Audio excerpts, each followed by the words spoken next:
ये रिश्ता क्या कहलाता है 12 जून 2025 पूरे एपिसोड का हिंदी अपडेट।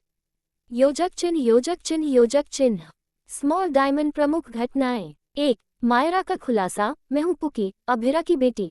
मायरा पुकी ने अभिरा से कहा कि वह अभिरा और अरमान की बेटी है। इस बड़े खुलासे से अभिरा पूरी तरह स्तब्ध होती है।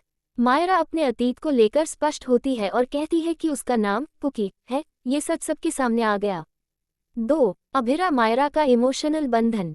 अभिरा मायरा को खाना खिलाती है, उसकी पसंद नूडल्स बनाती है और उसे टीवी नहीं होने का बहाना देते हुए खेलने और कहानियां सुनाकर उसे आराम देने की कोशिश करती है।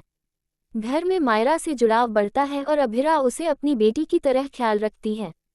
3. अरमान गीतांजलि की चिंता। अरमान और गीतांजलि मायरा को ढूंढ रहे हैं।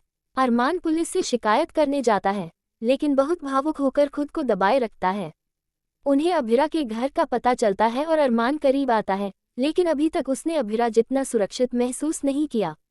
4. मायरा का निर्णय। मायरा कहती है कि वह तब तक अभिरा के साथ रहेगी जब तक प्रतियोगिता खत्म नहीं होती। वह ये भी पूछती है कि अगर राजकुमार अभिरा के लिए अरमान लौटे तो क्या होगा। इस सवाल ने अभिरा को भावुक कर दिया।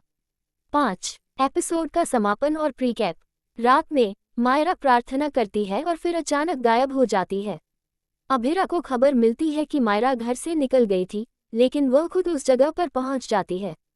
प्रीकैप में अरमान प्रार्थना करता है और उसे दिखाया गया कि वह अभिरा और मायरा को साथ देखता है और महसूस करता है कि मायरा अपनी मां के पास है, न कि किसी अजनबी के पास।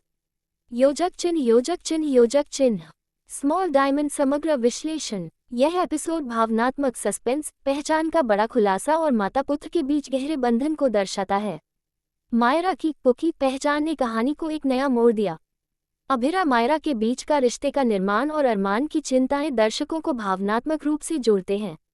जाने वाले एपिसोड में अगला बड़ा सवाल ये होगा कि क्या अभिरा और अरमान इस रिश्ते को स्वीकार करेंगे और मिलकर मायरा पुकी की देखभाल करेंगे। योजक चिन्ह योजक चिन्ह योजक चिन्ह।